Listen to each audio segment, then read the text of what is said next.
All right, David. So we have Jess Montgomery, who's going to do an intro for David before he jumps right in. Jess? Thank you. It is my absolute pleasure to introduce David Kim tonight. For those who weren't aware, David has been part of the Yang Gang since the early days.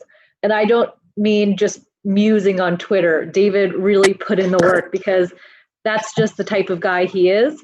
When he sees something worth fighting for, he is right there on the front lines. He also happens to be running for Congress in California's 34th district, which is around the Los Angeles area. He's got all sorts of impressive endorsements, which I'm sure he'll get into later.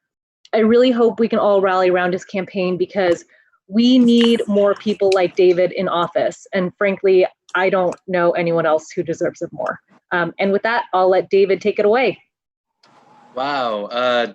Didn't expect those kind words. Thank you so much, Jess. And thank you everyone for inviting me here. This is amazing, encouraging, and definitely very heartwarming, and it gives us as candidates an extra boost.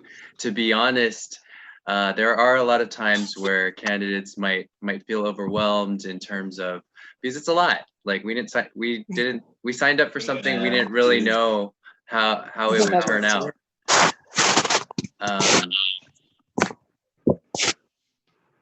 So thank you so much for your support for everything. So I am running for U.S. Congress here in CA-34. It covers downtown LA, Koreatown, Eagle Rock, Highland Park, Lincoln Heights, Boyle Heights, and surrounding neighborhoods.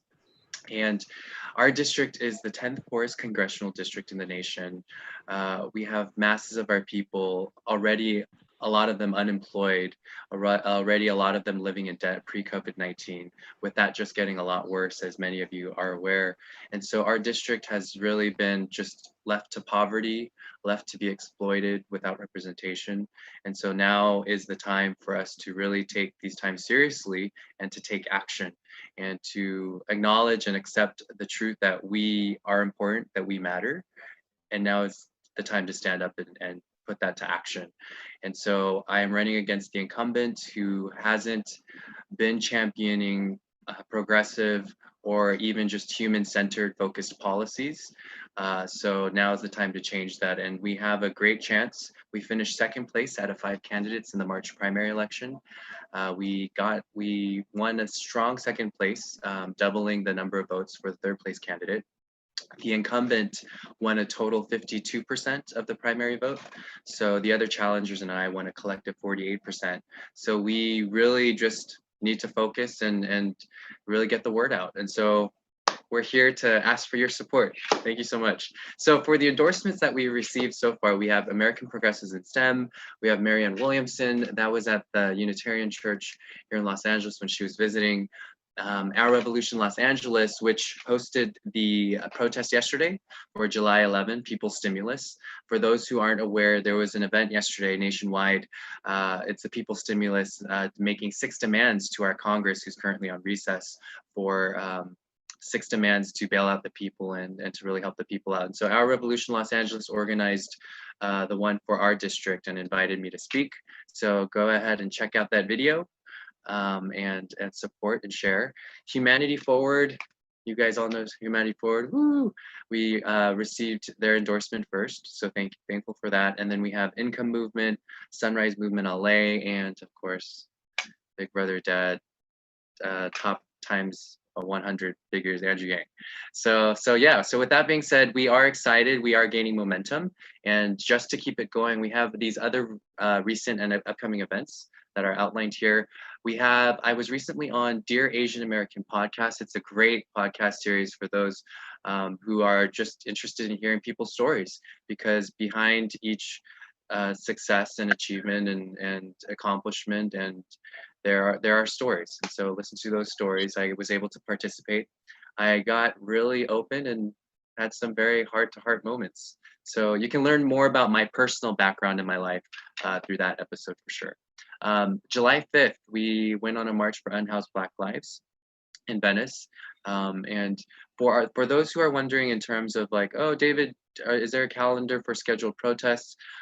Because these protests are scheduled pretty much the week before, the week of, we also find out the week of as well. So for any updates that I have, I'll go ahead and tweet those ones that I'll be attending. So July 9th, we had our co-town hall with, thank you, Jess and Quickpaw. We had our town hall with Shahid Qatar. So he is a candidate running against Speaker of House Nancy Pelosi. Nancy Pelosi has been unchallenged in her Democratic primary for years, or in the primary. There hasn't been a real challenger.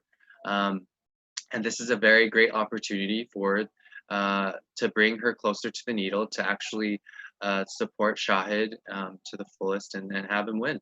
So for the reason why we joined forces is he's in NorCal, I'm in SoCal. My parents live in NorCal.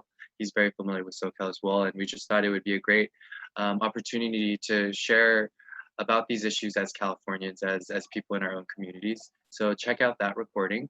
We have part B coming up. I know it's in the upcoming events one, but part B on July 16, we'll be going over corporate influence. So part A was on how we need to bail out the police, and we can do it these various ways. Part B is now doing the reverse funnel of why do we need to prioritize the people first right now? Because Congress has been prioritizing corporate interests the entire past 30, 40 years, and we'll show you why and how. So this is what part B is about. So go ahead and tune in.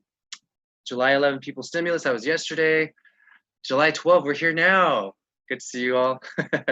And then July 23rd, we also have a part C series. So part A was last Thursday at 11:30.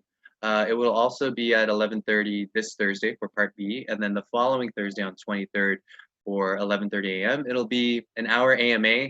Ask us any questions. We'll make it available. I know that there are only short moments to ask questions at the end, about 10 minutes. So we're expanding that time. And our future town halls are foreign policy town halls. And this one we'll be doing with Frances Yasmin Motowala, who is also a challenger in our primary race. But she's an expert on foreign policy. And we recently sat down with members of our Latino community, Latinx community. And we are currently developing a Latino community platform policy page, as this city has been built on the labor of our brown brothers and sisters, and they haven't been granted amnesty whatsoever, and they're being taxed without representation. So we're unrolling that platform page and co-governing with the people on those issues. All right, so I think that's